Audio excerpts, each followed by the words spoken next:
Cacamarba Politik 2021, Perdana Menteri bertukar lagi Ismail Sabri dilantik Perdana Menteri ke-9 selepas mengambil alih tampuk pentadbiran negara daripada Muhyiddin. Muhyiddin mengangkat sumpah jawatan sebagai Perdana Menteri pada 1 Mac 2020, 5 hari selepas Tun Dara Mahathir Mohamad meletak jawatan sebagai Perdana Menteri ke-7.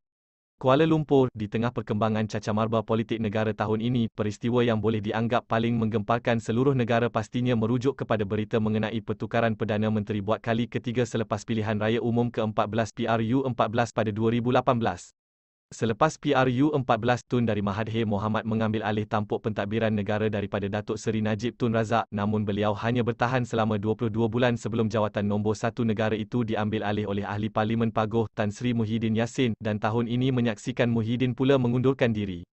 Muhyiddin yang juga pengerusi Perikatan Nasional PN dan Presiden Bersatu, mengangkat sumpah jawatan sebagai Perdana Menteri pada 1 Mac 2020, 5 hari selepas Tun Dara Mahathir Mohamad meletak jawatan sebagai Perdana Menteri ke-7. Namun persekitaran politik negara yang terus bergelora langsung tidak menunjukkan sebarang tanda ia akan reda, dan rakyat berterusan disajikan dengan pelbagai drama desakan terhadap kerajaan pimpinan Muhyiddin. Desakan itu akhirnya membawa kepada peletakan jawatan Muhyiddin sebagai Perdana Menteri bersama Jemaah Menteri pada 16 Ogos selepas beliau tidak lagi mendapat sokongan majoriti ahli Dewan Rakyat ketika negara masih bergelut dengan pandemik COVID-19 dan ekonomi negara dalam keadaan tidak menentu. Selepas tawaran politik oleh Muhyiddin kepada pembangkang serta penentangnya tidak diterima, beliau mengambil keputusan mengundurkan diri, dan pada 21 Ogos lepas Naib Presiden UMNO, Datuk Seri Ismail Sabri Yaakob yang juga timbalan Perdana Menteri, mengambil alih tampuk pentadbiran negara daripada Muhyiddin, lalu dilantik ke jawatan Perdana Menteri ke-9. Ismail Sabri memperoleh sokongan majoriti seramai 114 ahli Dewan Rakyat untuk membolehkannya membentuk kerajaan, dan bagi memastikan pentadbiran kerajaan baharu itu berjalan dengan sempurna demi kemaslahatan rakyat serta negara tanpa gangguan politik, beliau sedar sesuatu yang drastik perlu dilakukan.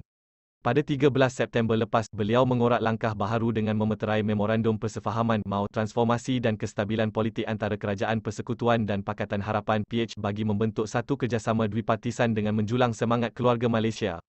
MAU itu mempunyai 6 agenda merangkumi pemekasaan Pelan COVID-19, transformasi pentadbiran, pembaharuan parlimen, kebebasan institusi kehakiman, Perjanjian Malaysia 1963 MA 63 dan pembentukan jawatankuasa pemandu. Ia juga antaranya menyatakan kerajaan bersetuju tidak akan mengusulkan pembubaran parlimen sebelum 31 Julai 2022 dan kerjasama itu adalah selaras dengan titah Yang di-Pertuan Agong, Al-Sultan Abdullah Riayatuddin Al-Mustafa Billah Shah yang menasihatkan semua pihak supaya mengamalkan demokrasi bermusyawarah dalam mencari penyelesaian kepada apa-apa jua permasalahan.